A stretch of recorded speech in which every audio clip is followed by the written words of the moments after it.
আজকের ভিডিওটা শুরু করলাম ছেলের স্কুল যাওয়া নিয়ে। তো সকালে আমার ছেলের স্কুল থাকে, প্রায় 6:45টার সময় চলে আসে ওর স্কুলের গাড়ি।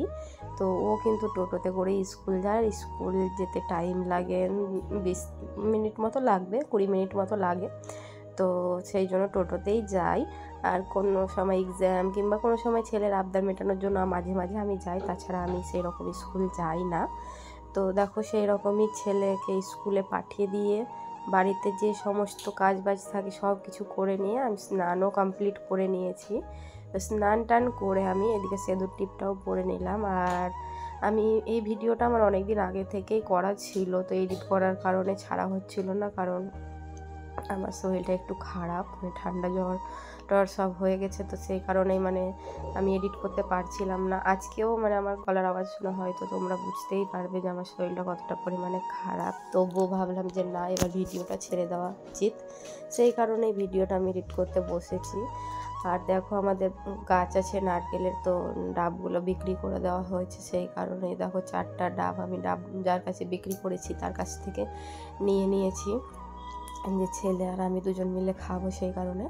আর বাড়ি থেকে নিয়ে বাবার বাড়ি থেকে জেঠুদের গাছ থেকে নিয়ে এসেছিলাম কাঁঠাল একটা পাকা, তো সেই কাঁঠালটা আমি খাবো, ওই জন্য ছোট্ট একটা নিয়ে এসেছি যে আমি একাই খাবো, আমার ছেলে খায় না। আর দেখো এইদিকে ছেলে স্কুল থেকে দাঁত ভেঙে এসেছে আজকে, দাঁতটা কয়েকদিন থেকে নড়ছিল, তো স্কুলে ভেঙে ফেলেই চলে এসেছে আজকে। তো তারপরে এদিকে ওর জন্য আমি অল্প সেদ্ধ ভাতও বসিয়ে দিয়েছিলাম। আর এইদিকে সবজিওয়ালা এসেছিলো, তো ভাবছিলাম কী সবজি নেব, তো কোনো সবজিই আমি এখান থেকে নিইনি, কারণ ভেন্ডি আমার ভালো লাগে না, বেগুন আমার ভালো লাগে না, সব ভালো লাগে না, তার জন্য আমি কিছুই সবজি নিইনি। তো বাড়িতেই ছিল যা সমস্ত ওই সব কিছুই রান্না করেছিলাম। তো কী রান্না করেছি সেটা পরে দেখাবো। তারপরে নারকেলের ডাবের ভেতর থেকে জল ওকে বাটিতে আমি বের করে দিয়েছি। তো পাইপ তো নেই, আর মুখ লাগিয়ে ডাবের জল ও খেতে পারবে না, তো বাটিতেই ওকে ঢেলে দিয়েছিলাম, ও খেলো। আর এইদিকে দেখো আমি কাঁঠালটা ছাড়াতে বসেছি, যে কাঁঠালটা দিয়ে মুড়ি দিয়ে খাবো, ওটাই আমাদের আজকে সকালের জল খাবার হবে। তো সেই জন্যই দেখো এদিকে আমার ছেলে একটু আমাকে ভিডিওটা করে দিচ্ছিল।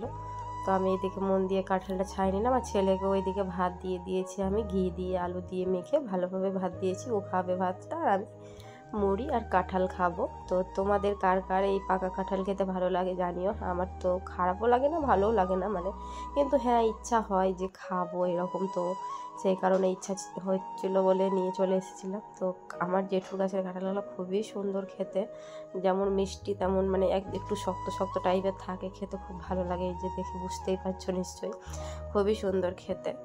তো কাঁঠাল দিয়ে মুড়ি খাওয়ার পরে কিছুক্ষণ পরে আমিও একটা ডাবের জল খেয়ে নিলাম। তো আমি আর বাটিতে ঢেলে খাইনি, এই ডাব থেকে খেয়েছিলাম। আর জলটা কিন্তু খুব একটা মিষ্টি ছিল না, কারণ কেমন একটু ছিল, মিষ্টি লাগছিল না, তবুও ছেলের নাকি ভালো লেগেছে। আর নারকেলের ডাবের ভেতরে হালকা হালকা নারকেল পড়তে শুরু করেছিল, এই যে।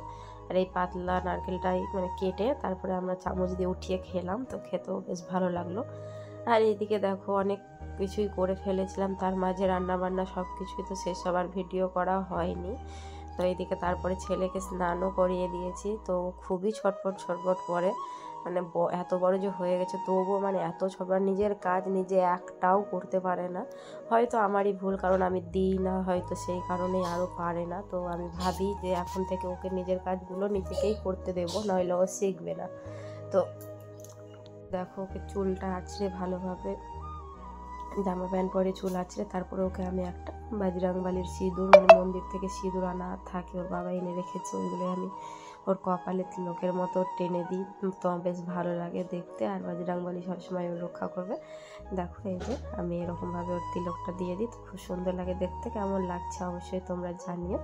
আর ও ভিডিওটা বন্ধ করার জন্য ব্যাকুল হয়ে পড়েছিল। তো আজকে দুপুরের রান্না ছিল ডালের বড়া আর ফুলারি আর ঝিঙা দিয়ে রান্না করেছিলাম।